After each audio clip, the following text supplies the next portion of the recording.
పాలకీడు గ్రామంలో జిల్లా పరిషత్ ఉన్నత పాఠశాలలో ఘనంగా పూర్వ విద్యార్థుల ఆత్మీయ సమ్మేళన కార్యక్రమాన్ని నిర్వహించారు. సూర్యాపేట జిల్లా హుజూర్నగర్ నియోజకవర్గం పాలకీడు మండల పరిధిలోని పాలకీడు గ్రామంలో ఉన్న జిల్లా పరిషత్ హైస్కూల్లో చదువుకున్న 1997-1998 సంవత్సరానికి గాని పూర్వ విద్యార్థులు పాఠశాల ఆవరణంలో ఆత్మీయ సమ్మేళన కార్యక్రమాన్ని నిర్వహించారు. 27 సంవత్సరాల తర్వాత పాఠశాల పూర్వ విద్యార్థులంతా ఒక్కచోట కలుసుకోవడం పట్ల సంతోషం వ్యక్తం చేశారు.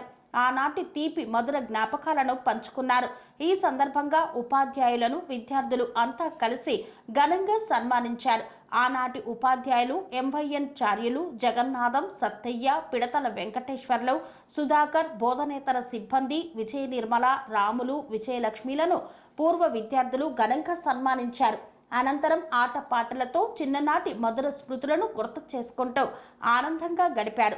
ఇట్టి కార్యక్రమంలో విద్యార్థులు, ఉపాధ్యాయులు మరియు తదితరులు పాల్గొన్నారు. 96-97 బ్యాచ్ 10వ తరగతి బ్యాచ్ పూర్వ విద్యార్థుల సమావేశానికి ఇక్కడికి విచ్చేసినటువంటి వేదిక పైన ఉన్నటువంటి మిత్రులందరికీ, తర్వాత ప్రియాతి ప్రేమైన అప్పటి విద్యార్థులు, ఇప్పటి దేశ గమనానికి రోధక చక్రాలు, మీరు ఇప్పుడు దేశాన్ని నడిపించేటువంటి చక్రాలు మీరందరూ. ఇందులో అన్ని డిపార్ట్మెంట్లు ఉన్నాయి, అందరూ ఉన్నారు. శ్రమజీవులు, రైతుల దగ్గర నుంచి, టీచర్ల దగ్గర నుంచి, హోమ్ మేకర్స్ నుంచి, తర్వాత జర్నలిస్టులు, ఫోటోగ్రాఫర్లు, ఎవరెవరు ఉన్నారు. అందరికి కూడా పేరు పేరున మమ్మల్ని పిలిచేందుకు కృతజ్ఞతలు. తర్వాత పాలక విధానంగానే ఒక ఎమోషనల్ థింగ్ స్టార్ట్ అవుతుంది. అంటే హార్ట్లో హార్ట్ బీట్ రేట్ పెరుగుద్ది, ఆ ఎమోషనల్ థింగ్ స్టార్ట్ అవుతుంది. ఎందుకంటే ఫస్ట్ అపాయింట్మెంట్ ప్లేస్ ఇక్కడ ఇది నాకు.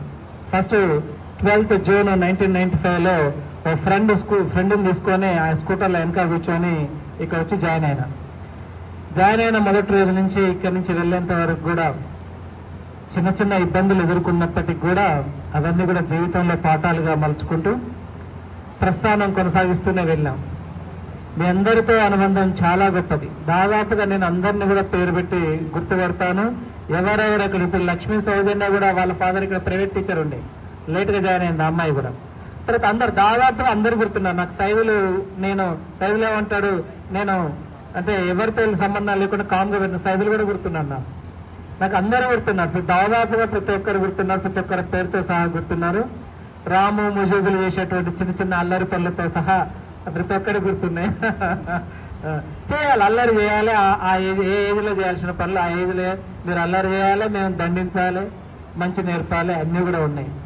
సో మీరు అభివృద్ధి చెందటమే కాకుండా మీ పిల్లల్ని కూడా మంచి భవిష్యత్తుకి మార్గదర్శకులు చేస్తే, ఇప్పుడు సైదమ్మ కానీ, అటు చూస్తే నాగరాజు కానీ, తర్వాత ఇక్కడ సజ్జాపురం వాళ్ళు, మీరందరూ కూడా మీ భవిష్యత్తుకు మంచి బాటలు వేసుకున్నారు. తర్వాత సైదమ్మ, నాగరాజు లాంటి వాళ్ళు పెద్దగా చదువుకోకపోయినా వాళ్ళ పిల్లల్ని మంచి మార్గంలోకి తీసుకెళ్తున్నారు. చాలా సంతోషం.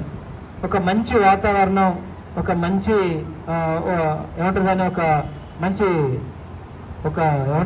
ఒక గోల్ పెట్టుకొని మీరు అవన్నీ కూడా అచీవ్ చేయగలుగుతున్నారు. చాలా చాలా సంతోషం.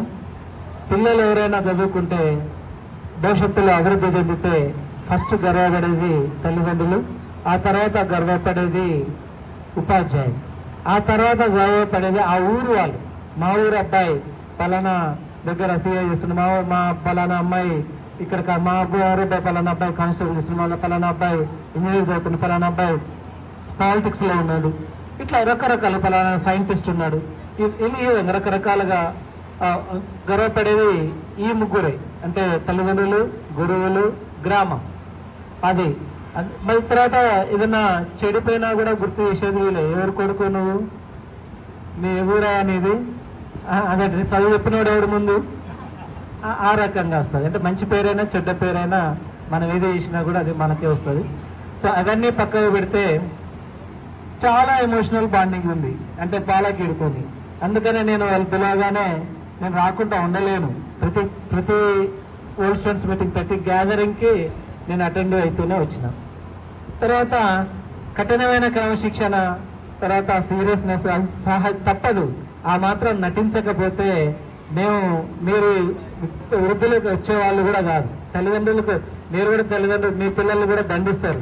దండించారు అంటే మీకు మీ పిల్లల మీద కోపం ఉంటుందా? ఉండదు. అది అభిమానంతో వచ్చేటువంటి ఆవేదనతో వచ్చేటువంటి ఆవేదన మాత్రమే కానీ కోపం కాదు. దీనికి మొన్న ఆలగడపలో ఒక ఓషన్స్ మీటింగ్ అయింది. అదొక చిన్న ఎగ్జాంపుల్ చెప్తాను. అక్కడ జీవన్ కుమార్ అనేవాడు ఉండేవాడు. ఆ జీవన్ కుమార్ ఇప్పుడు కానిస్టేబుల్గా చేస్తున్నాడు. జీవన్ కుమార్ ఏం చెప్పినంటే మీటింగ్ ఇట్లా చెప్తుంది, నేను 10th క్లాస్ వరకు ఈ స్కూల్ నుంచి ఎప్పుడు పోతానా, ఈ సుధాకర్ సార్ బారి నుంచి నేను ఎప్పుడు తప్పించుకుంటానా అని ఆలోచించేవాడిని అని అన్నాడు. తర్వాత 10th అయిపోయిన తర్వాత ఇంటర్మీడియట్ చదివేటప్పుడు, డిగ్రీ ఫస్ట్ ఇయర్ చదివేటప్పుడు సుధాకర్ సార్ ఎన్నన్నా కనపడతాడా, 2 తన్నకపోతానా, బాకరికి బండి గుద్ది గొడవ పెట్టుకొని 2 గుద్దులు గుద్దైనా పోదును అని అనుకున్నా. కానీ సార్ నిజం చెప్తున్నా, నేను ఎప్పుడైతే డిగ్రీ బయటకు వచ్చినా నాకు జీవితం అర్థమైంది. అప్పుడు మీ విలువ అర్థమైంది. మీరు చెప్పిన మాటలు కానీ మీరు చెప్పిన అన్ని విషయాలు కూడా అప్పుడు నేను గుర్తు తెచ్చుకున్నా అని చెప్పిన, అది నాలో మార్పు తీసుకొచ్చింది అని చెప్పిన. సో అలాంటి అంటే ఇప్పుడే కాదు, మీరే కాదు, మీ తర్వాత పనిచేసిన ఫస్ట్ అపాయింట్మెంట్ ప్లేస్ మీరు అందరు గుర్తుంటారని కాదు. నేను తర్వాత ఆలగడపలో పనిచేసిన, ఆడగడపలో కూడా దాదాపుగా 90% మంది నాకు గుర్తుంటారు. దాదాపుగా మిమ్మల్ని అందరినీ కూడా ఇంటి పేరుతో సహా పిలిచేవాడినేమో చాలా మందిని కూడా. సో అట్లా ఉండేది. సో ఏదేమైనా కూడా మంచిగా అనిపించేది. తర్వాత పక్కన 8th క్లాస్, మీకు తెలిసే తెలియదు, లంచ్ చేయగానే నేను 8th class 9th class books తీసి చదివేది మీకు చెప్పడం కోసం. ఆ రోజు పాఠం చెప్పడం కోసం ఒకసారి చూసుకునేది. భిక్ష సార్ అటు పక్క పడుకునేది, ఇటు పక్క నేను కూర్చొని పీట్ సార్ ఇటు పక్క పడుకునేది. నేను ఆ మధ్యలో బెంచ్ మీద కూర్చొని లేదా ఒక వైపున కాస్త 2 పుస్తకాలు తల కింద పెట్టుకొని నేను కూడా పడుకొని ఆ బుక్ చదువుకునేవాడిని. తర్వాత రాగానే పక్కనే స్టాఫ్ రూమ్ పక్కనే ఉండేది 8th క్లాస్ కదా. ఫస్ట్ మధ్య పనేసియా మెరిడియన్ హాస్పిటల్స్ ప్రతి సామాన్యుడికి అందుబాటులో అంతర్జాతీయ వైద్య ప్రమాణాలతో వైద్యం, 24 గంటల అంబులెన్స్ సర్వీసుతో పాటు అత్యవసర సేవలతో ఏర్పాటైన చికిత్సా విభాగం. మా దగ్గర గుండె సంబంధిత, మూత్రపిండ, కాలేయ, కంటి జబ్బులకు, మోకాళ్ల శస్త్రచికిత్సతో పాటు COVID-19, బ్లాక్ ఫంగస్ వంటి వైరస్లకు, అన్ని రకాల ఆరోగ్య సమస్యలకు నమ్మకమైన అత్యాధునిక వైద్య చికిత్సను అందిస్తున్న హాస్పిటల్ పనేసియా మెరిడియన్ హాస్పిటల్స్. మీ ఆరోగ్య సమస్య ఏదైనా ఇప్పుడు పరిష్కారం సాధ్యం. సంపూర్ణ ఆరోగ్యం కోసం సంప్రదించండి Panacea Meridian Hospitals, opposite Bheeramguda Kaman, RC Puram, Sangareddy district, pin code 502032. సంప్రదించాల్సిన ఫోన్ నెంబర్ 0845524177 మరియు 7893757770.